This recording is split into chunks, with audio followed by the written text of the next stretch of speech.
Assalamualaikum warahmatullahi wabarakatuh. Waalaikumsalam warahmatullahi wabarakatuh. Terima kasih kepada kelas 10 MIPA 7 yang telah berkenan untuk hadir dalam pembelajaran mengenai kebinekaan Indonesia. Nah, mungkin pembelajaran ini hanya diperoleh ketika Anda nanti proyek pada profil pelajar Pancasila. Kalau di pelajaran PKN mungkin ini juga ada ya mengenai kebinekaan Indonesia. Nah, sebelum memulai acara, saya akan absen dulu. Ahmad Danu, Ahmad Afing, hadir. Al-Kausar, Hadir. Anissa Dwi, sakit. Angesti, hadir. Taya, Atira, Mariani, Devita, Elizabeth, Feby, Fimelia, Filza, izin ya, oke. Jihad, Kevi, Halisa, Lutfia, Marsha, Meila, Muhammad Farel, sakit. Muhammad Fadel At-Tariq, Muhammad Hafiz, Nabila Adenia, Naila Tiara Putri, Nur Ihda, Nurul Tiara, Octavia Ramadhani, sakit. Rehan, Rizkilia Ahzaka, Rizkia, Tianturi Nehemia, Siti Rahmania, Syahara Melani, Fania Putri, Zahratri Julianti. Oke. 3 orang yang tidak hadir dari 36 siswa, berarti hari ini 33 ya. Untuk selanjutnya sebenarnya biasanya saya melakukan ice breaking, tapi karena saya mengambil jam pelajaran bahasa Indonesia, jadi saya langsung ke topiknya mengenai kebinekaan Indonesia. Ada yang tahu apa itu artinya bineka? Berbeda-beda tapi satu jua ya. Kemudian kebinekaan di Indonesia pada akhirnya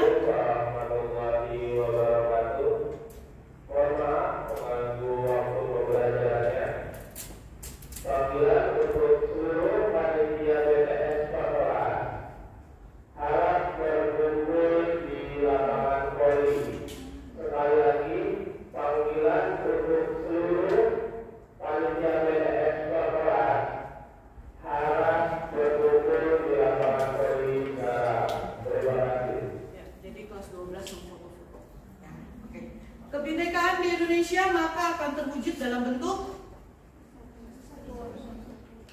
bentuk persatuan dalam perbedaan. Oke. Judul dari topik ini adalah Negeri Penuh Harmoni. Maka nantinya Anda akan diberikan informasi pembelajaran tentang memahami apa makna toleransi dan bagaimana cara mempraktikannya dalam kehidupan berbangsa dan bernegara. Mampu menganalisis penyebab kerentanan akan kebinekaan, memahami nilai-nilai dalam profil pelajar Pancasila, dan mengaplikasikannya dalam kehidupan berbangsa dan negara. Kemarin Anda sudah melakukan proyek P5 tentang apa? Kewirausahaan. Profil pelajar Pancasila itu ada berapa sih? Ada? Yang pertama apa? Bukan. Jadi itu adalah karakter yang dibangun supaya Anda bisa terwujud. Kalau dulu Anda belajar hanya kognitif saja, ngejar matematika, fisika, kimia, biologi dan lain sebagainya. Tapi sekarang dirubah. Kenapa? Karena karakter manusia Indonesia mengalami penurunan akibat jurusan teknologi. Anda makin mudah menggunakan HP, tapi pada akhirnya karakter Anda menjadi berubah, tidak mencapai jati diri bangsa Indonesia. Yang pertama adalah iman kepada Tuhan Yang Maha Esa. Kedua, mandiri. Masih ingat nggak rapot halaman pertama Anda? Mandiri, peduli, apa lagi? Gotong royong, kritis, dan kritis, dan satu lagi adalah kreatif. Nah, kalau di sini adalah lebih ke arah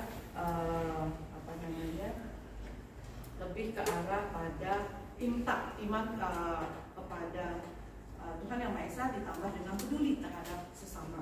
Nah, jika apakah Anda berasal dari keluarga yang beragam?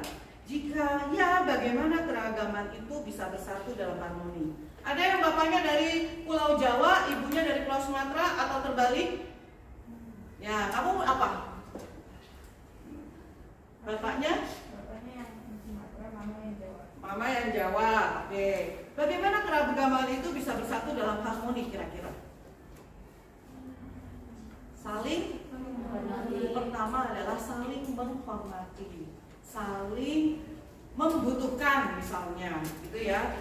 Jika keragaman Indonesia itu adalah kekayaan atau aset, mengapa ada konflik yang dipacu oleh perbedaan akan keberagaman? Contoh, Sianturi, Nehemia, am I right? Your name? Iya. Kira-kira selama di sini kamu merasa di beda-bedain nggak? Enggak. Oke, bener nih. Nggak ada konflik. Tidak. Tidak. Siapa lagi? Siapa namanya? Angelin.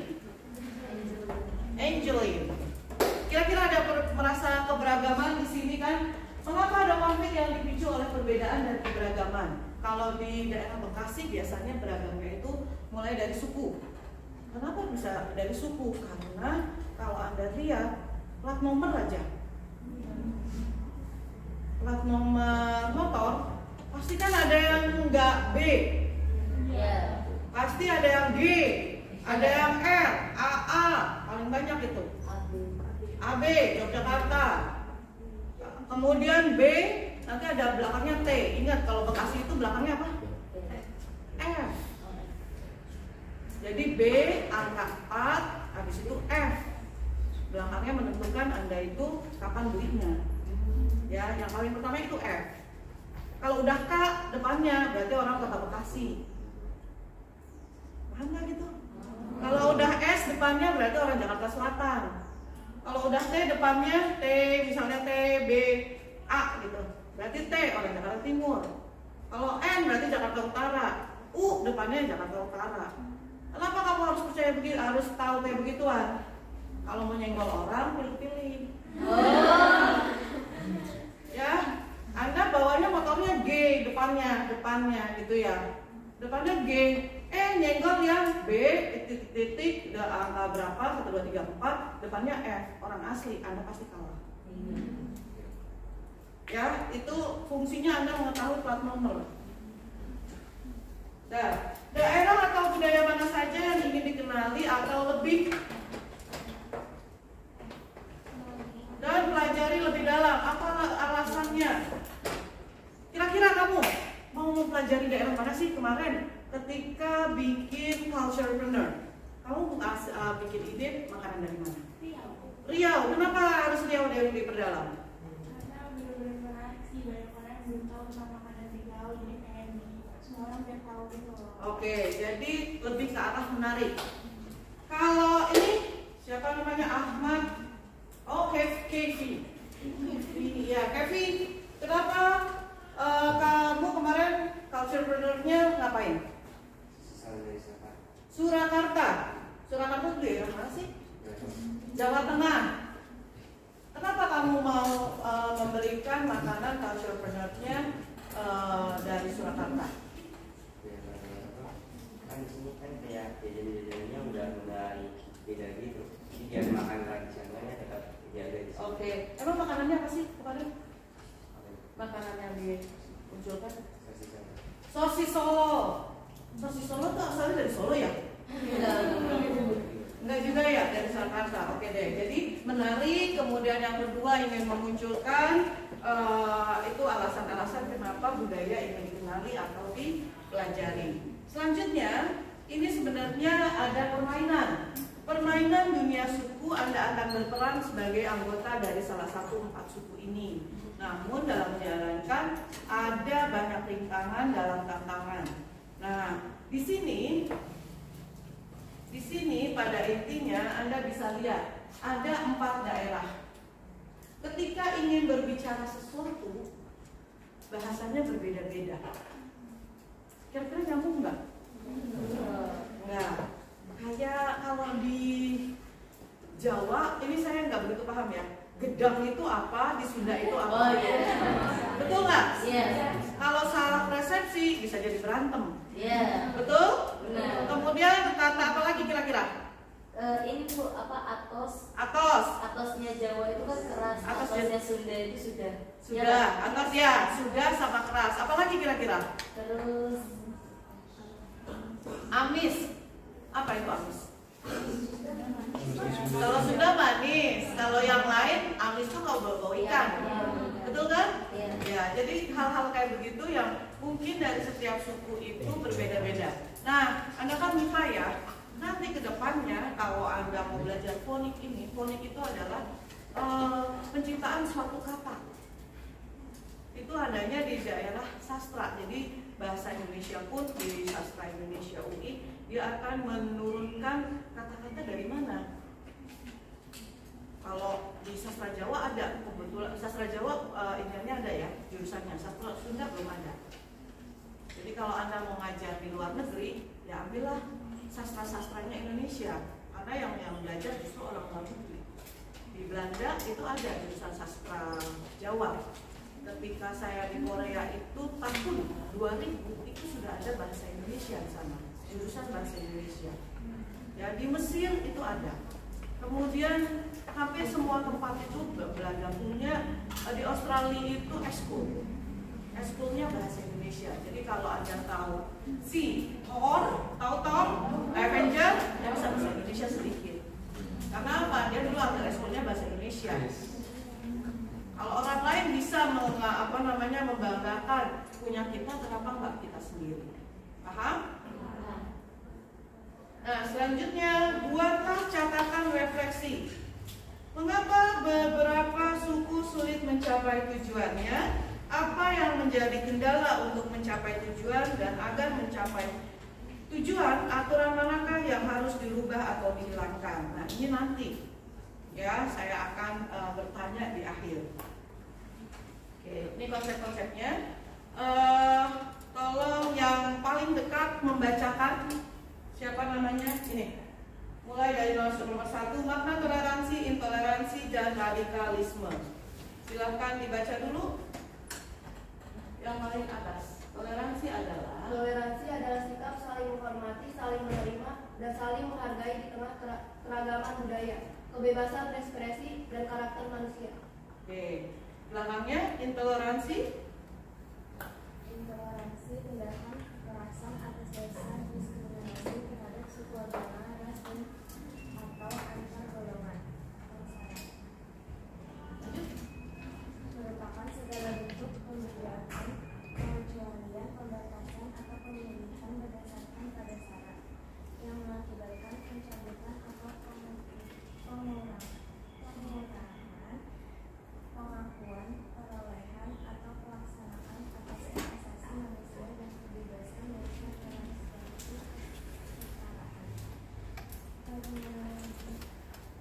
Oke. Radikalisme, silakan. Jangan muak.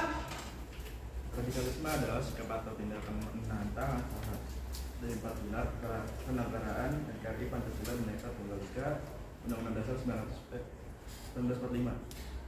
Oke, ya. Jadi masalah intoleransi maupun radikalisme, toleransi, ini konsep-konsepnya sudah diatur mulai dari United Nations, International Scientific and Cultural Organization. Ini PBB. Sedangkan ini adalah Permendikbud tentang intoleransi dari Permendikbud, artinya peraturannya dibuat oleh menteri. Sedangkan yang ini radikalisme itu apa? Sikap atau tindakan, ujung-ujungnya adalah ketika menjudge sesuatu, ini sudah SKB. SKB itu adalah surat keputusan bersama, biasanya di atas 3 menteri. Ya, biasanya ini karena ASN itu aparatur negara, itu biasanya berhubungan dengan Menteri Dalam Negeri dan juga Menteri Pegawaian itu aparatur negara, Menteri PAN. Beragam praktik toleransi di berbagai pelosok negeri.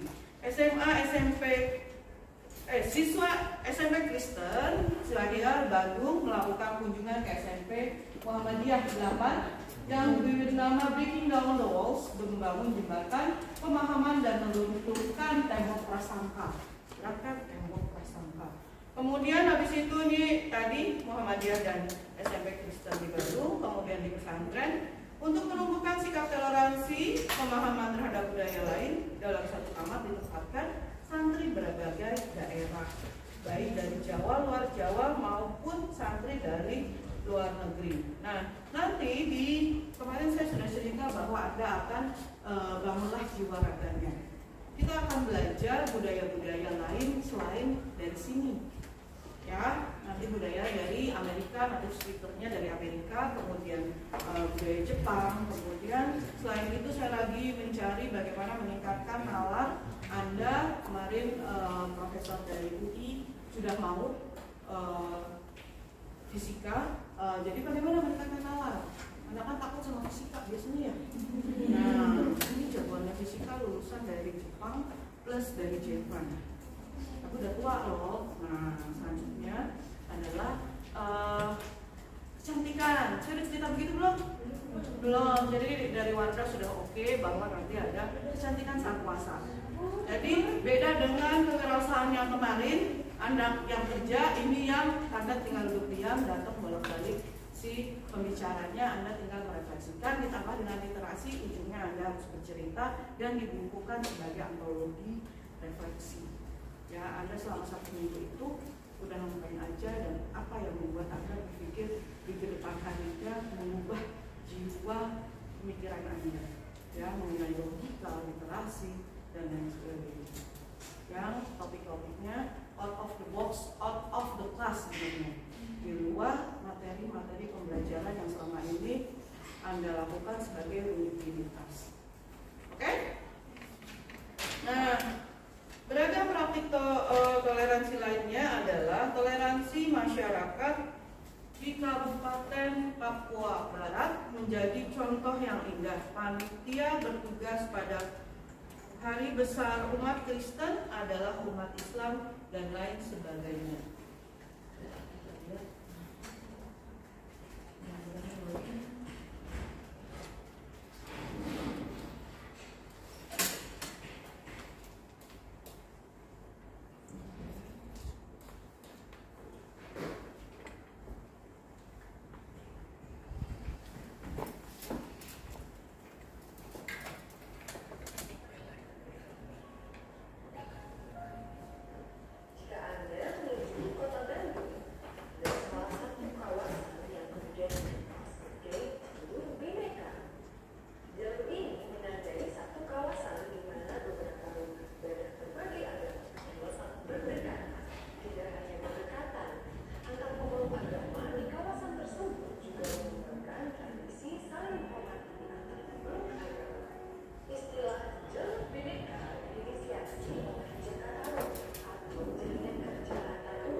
Cerita menarik lain datang dari SMP Kristen Yahya dan SMP Muhammadiyah 8 Bandung. Kedua sekolah ini berinisiatif membuat program bersama untuk saling mempertemukan murid-muridnya yang berbeda agama dalam sebuah acara. Difasilitasi oleh Peace Generation, anak-anak SMP Kristen Yahya berkunjung dulu di SMP Muhammadiyah 8. Mereka berinteraksi bersama melalui berbagai permainan dan percakapan untuk melunturkan prasangka-prasangka antar agama yang memang ada sebelumnya. Bagi mereka, untuk mengikis prasangka buruk itu tidak cukup hanya melalui materi di dalam kelas. Anak-anak harus dibiasakan berinteraksi dengan orang yang berbeda darinya. Kunjungan belasan juga dilakukan oleh pihak SMP Muhammadiyah 8 dengan proses interaksi yang juga didesain sedemikian rupa agar anak-anak didik tersebut saling memahami. Terbukti prasangka buruk yang selama ini terawat di kepala mereka terhadap anak agama untuk cair. Ada dalam benak saya itu orang pada itu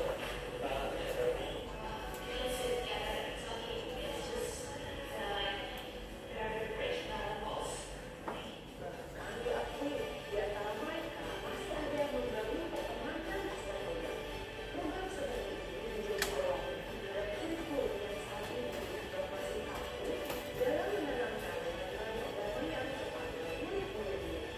Demikianlah tiga cerita yang bisa menjadi pembelajaran praktik toleransi di kalangan masyarakat kita. Oke, sudah paham tadi? Jadi itu adalah toleransi yang berada di tingkat siswa maupun di tingkat kehidupan beragama. Tadi ada di Bandung, di Bogor, kemudian yang ini juga di tingkat siswanya. Oke, selanjutnya tantangan intoleransi yang tinggi. Nah, ini sebenarnya Anda juga bermain. Kita lewati di mana di sini ada kata-kata intoleransi. All of you can speak English, right? Ada prejudice, poor critical thinking. Satu, poor critical thinking. What's the meaning poor critical thinking? Critical thinking itulah yang ada di profil pelajar Pancasila. Bernalar kritis. Anda kalau melakukan apapun, tanya dulu, pahami dulu, analisa dulu. Baru dengar temennya julid supaya jelekin yang lain, ikut-ikutan. Nah, berarti poor critical thinking. Ya, ada dua kubu nih, jangan agama dulu deh. Yang satu kubu A, satu kubu B. Jangan main sama si itu, soalnya si itu begini. Gitu kan ya? Yang dengar ya udah ikutin aja. Karena tidak menggunakan analisisnya. Karena itulah Anda kenapa sekarang SMA-nya dikasih pelajaran itu seabrek-abrek banyak.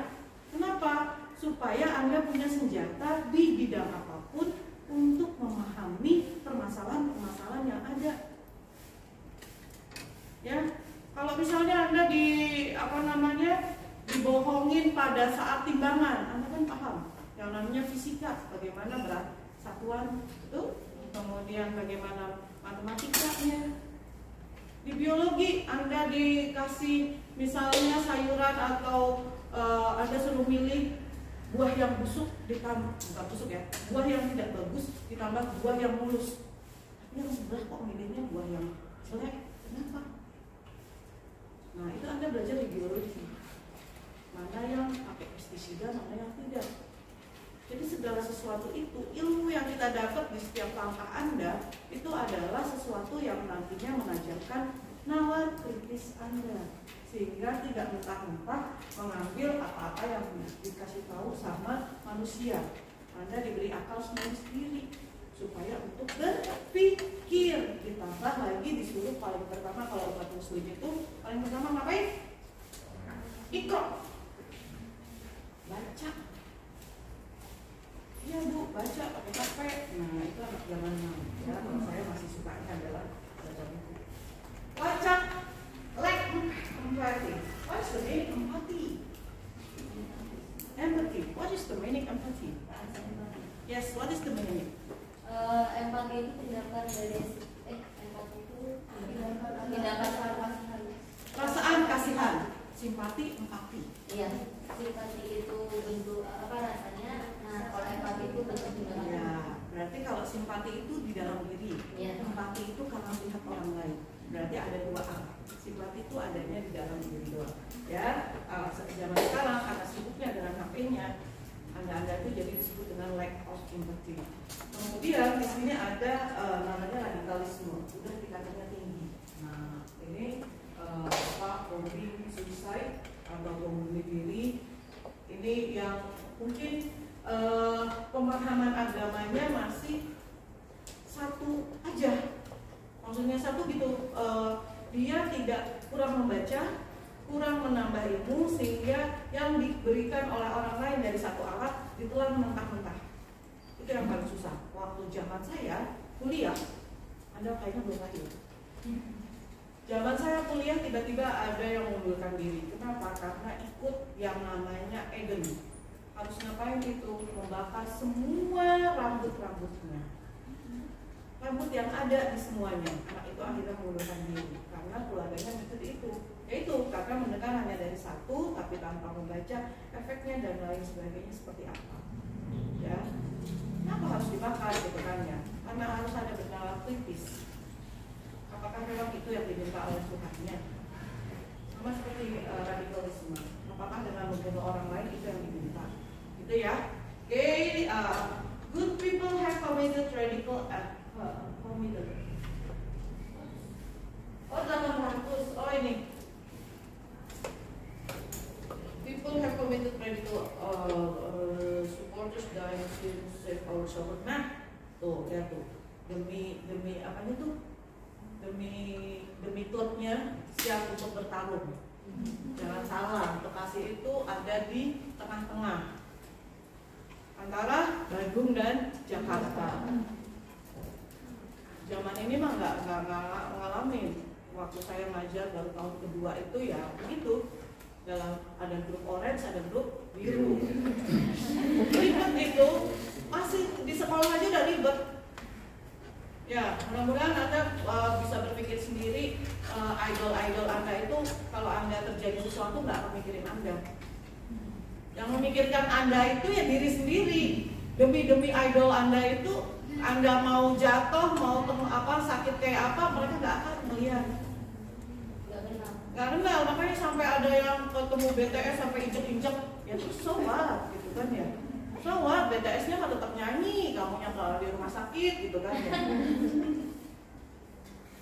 4. Hebat jadi moderat. Apa itu moderasi agama? Moderasi agama berarti cara agama jalan tengah sesuai dengan pengertian moderasi. Jadi tidak ekstrim, tidak berlebih-lebihan. Orang yang mempraktikkan tersebut disebut moderat. Ya, jadi gini, bukan berarti udah kamu yang penting sholat, puasa cukup, bukan. Artinya ketika umat muslim misalnya beragama, yang paling pertama itu adalah yakin dulu. Yakin dulu dengan apa-apa yang Anda pahami. Kemudian jangan memaksakan keyakinan Anda ke orang lain. Pokoknya kalau nggak puasa Senin Kamis itu dosa. Nah, ya, tapi yang penting Anda yakin dulu apa yang benar, apa yang tidak benar. Ya, jalani dan jangan memaksakan orang lain. Toh nanti kalau saya umat muslim yang di judgment itu, yang dihakimi itu ya diri sendiri. Bukan, kamu nggak bilangin dia apa kalau suruh puasa Senin Kamis, nggak kan? Tapi bagaimana amal ibadah itu untuk diri sendiri. Paling pertama, kalau misalnya kamu merasa itu adalah hal terbaik, memberitahu dia untuk sholat dan lain sebagainya, lakukan dengan cara baik-baik. Ya, cara baik-baik itu adalah sifat moderasi. Jadi moderasi beragama dengan moderasi agama tidak sama, karena agama tidak perlu dimoderasi, karena agama itu sendiri telah mengajarkan prinsip moderasi, keadilan dan keseimbangan. Jadi bukan agama yang harus dimoderasi, melainkan cara penganut agama dalam menjalankan agamanya. Jadi misalnya yang non-muslim mungkin paham bahwa pada saat azan ya memang memang menjadi panggilan bagi umat muslim. Kemudian moderat artinya tidak di tengah-tengah, tidak ekstrim, seimbang. Sikap moderat tidak hanya dalam beragama, tapi dalam berbagai aspek kehidupan. Saya lanjutkan biar cepat ya. Nah, ini adalah profil pelajar Pancasila yang tadi saya sudah ceritakan dan sudah Anda rasakan, bahwa beriman, kemudian mandiri, dengan kritis, kebinekaan global, gotong royong, dan kreatif itu adalah yang pada akhirnya diharapkan dari Anda sebagai manusia Indonesia. Paham? Bukan yang pintar, IPA, IPS, matematika, dan lain sebagainya. Paling utama adalah ini, ya, mandiri pertama kalau untuk usia Anda. Nah, ini sudah berada di terakhir. Kekayaan budaya Indonesia bukan dalam bahasa, seni, tradisi, tapi juga fashion pakaian. Setahu saya PKWI kelas 10 adalah mengenai apa judul di kelas 10? Non benda. Kerajinan non benda, betul? Budaya non benda. Ya. Nah, ini di samping ini adalah batik dari berbagai daerah. Bisakah Anda menyebutkan dari mana asal batik di samping ini? Mulai dari Sidomukti. Nah, berasal dari kata sida, artinya menjadi bukti bahagia lahir batin. Jika digabungkan berarti harapan agar menjadi bahagia lahir dan batin. Ya, ini namanya Sidomukti. Ada yang tahu dari mana? Jawa Tengah ya? Ya, sebenarnya saya suka batik tapi saya nggak tahu asal-asalnya. Selanjutnya ini batik Parang. Batik Parang, batik tertua berasal dari kata lereng, yang berarti lereng, berbentuk es seperti ombak, menggambarkan kesinambungan dan mengajarkan untuk tidak menyerah. Coba dengan gambar begini, apakah Anda bisa melihat tidak menyerah?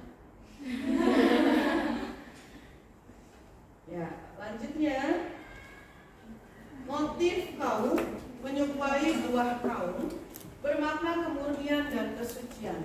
Kaum juga berasal dari suung atau kosong, berarti simbol kekosongan diri dari nafsu dan hasrat dunia. Bisa nggak?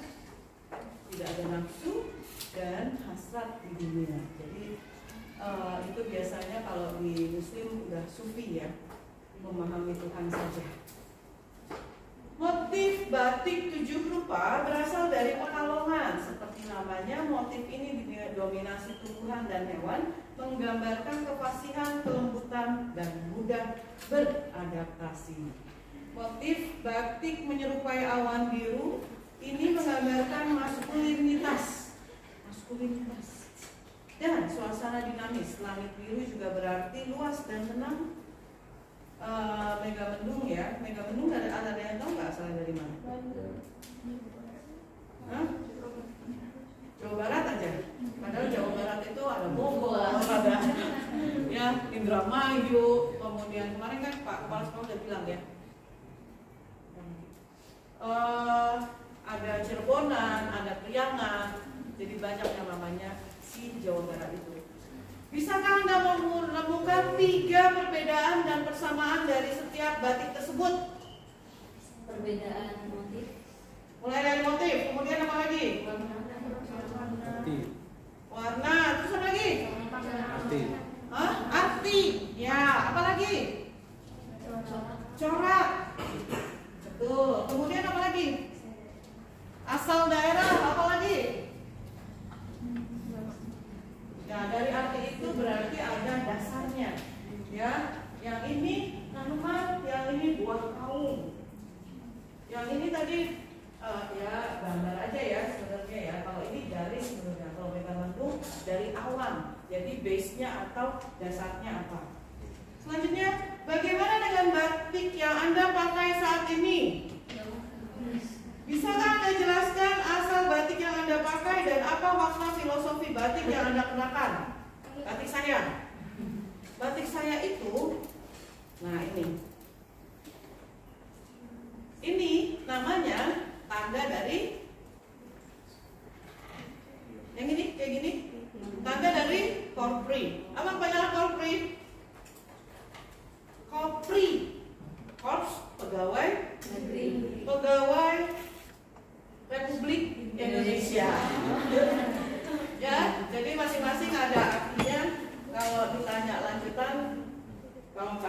sih? Ya ada daun, ada apa ini ya? Gedung gitu, kemudian ada sayapnya. Ya, nanti mungkin filosofi batiknya saya pahami nanti. Kalau sekarang saya juga nggak tahu. Oke, ada pertanyaan sampai sini mengenai toleransi, intoleransi, dan radikal? Apa? Ada pertanyaan? Nggak ada?